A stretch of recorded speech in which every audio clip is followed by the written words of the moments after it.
విద్యుత్ ఛార్జీలు పెంచము అని అవసరమైతే తగ్గిస్తామని చంద్రబాబు ఎన్నికల వేళ ఊదరగొట్టాడు. అధికారం చేపట్టి 6 నెలలు గడవక ముందే ఛార్జీల మోత మోగిస్తున్నాడు. విద్యుత్ ఛార్జీల పెంపుకు వ్యతిరేకంగా ఏపీఆర్సీ నిర్వహిస్తున్న ప్రజాభిప్రాయ సేకరణ వద్దకు వచ్చి తమ అభ్యంతరాలు తెలియజేస్తున్నారు. విజయవాడలో ఒక ఇంటికి నవంబర్ నెలలో 256 యూనిట్లు వినియోగిస్తే డిసెంబర్లో కూడా 256 యూనిట్లు వినియోగించారు. కానీ బిల్లు ఎక్కువ రావడంతో ఏపీఆర్సీకి ఫిర్యాదు చేశారు. దీనిపై మరింత సమాచారం మా ప్రతినిధి సురేంద్ర అందిస్తారు. ఏపీఆర్సీ నిర్వహిస్తున్న ప్రజాభిప్రాయ సేకరణకైతే చాలామంది విద్యుత్ వినియోగదారులు తమ సమస్యలు చెప్పడానికి పెద్ద ఎత్తున వస్తున్నారు.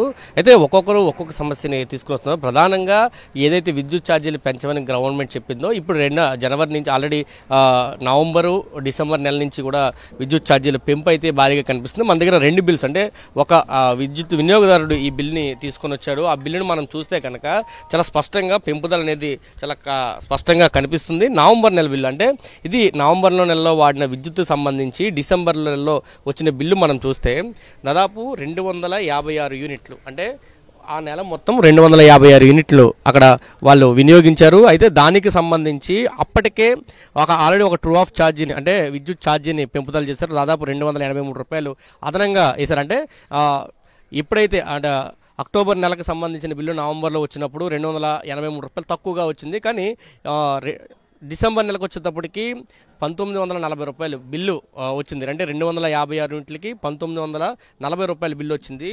అదే డిసెంబర్ నెలలో సేమ్ 256 యూనిట్లు డిసెంబర్ నెలలో కూడా తను ఉపయోగించారు. మనం బిల్లు చూస్తే ఇక్కడ కనిపిస్తుంది సేమ్ 256 యూనిట్లు. అయితే ఇప్పటికి వచ్చేటప్పటికి జనవరి నెలలో బిల్లు చూసుకుంటే 2188 రూపాయలు బిల్లు వచ్చినట్టు కనిపిస్తుంది. అదనంగా 279 రూపాయలని అదనంగా ఈ నెల విద్యుత్ ఛార్జీలు అయితే పెంచినట్టు చాలా స్పష్టంగా కనబడుతుంది. మనం 2 బిల్లుల్ని వేరియేషన్ చూస్తే డిసెంబర్ 19వ తారీఖున ఇచ్చిన బిల్లు సేమ్ 256 యూనిట్లకి 1940 రూపాయలు వస్తే సేమ్ జనవరి 20వ తారీఖు కట్టవలసిన బిల్లు ఏవైతే ఉందో దానికి 2188 రూపాయల బిల్లుని ఇచ్చిన పరిస్థితి అయితే కనిపిస్తుంది. ఈ విధంగా విద్యుత్ ఛార్జీల భారం అయితే భారీగా పడుతుంది.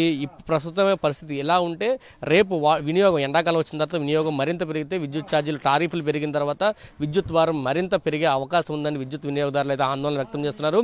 తక్షణం ఏదైతే విద్యుత్ ఛార్జీలు భారం వేశారో 15,000 కోట్ల రూపాయలు 15,000 కోట్ల రూపాయలు వెనక్కి తీసుకోవాలి, ఉపసంహరించుకోవాలంటూ అందరూ కూడా ఏపీఆర్సీ చైర్మన్కి అయితే వినతి పత్రాలు ఇస్తున్నారు. ఇటు వామపక్షాలు కానీ ప్రజా సంఘాలు కానీ ఇతర అపార్ట్మెంట్లు అసోసియేషన్స్ కానీ వీళ్ళంతా కూడా పెద్ద ఎత్తున ఇక్కడికి వచ్చి వినతి పత్రాలు ఇస్తున్న పరిస్థితి అయితే ప్రస్తుతం విజయవాడలో కనిపిస్తుంది. కెమెరా పర్సన్ వంశీతో కలిసి సురేంద్ర, సాక్షి టీవీ, విజయవాడ నుంచి.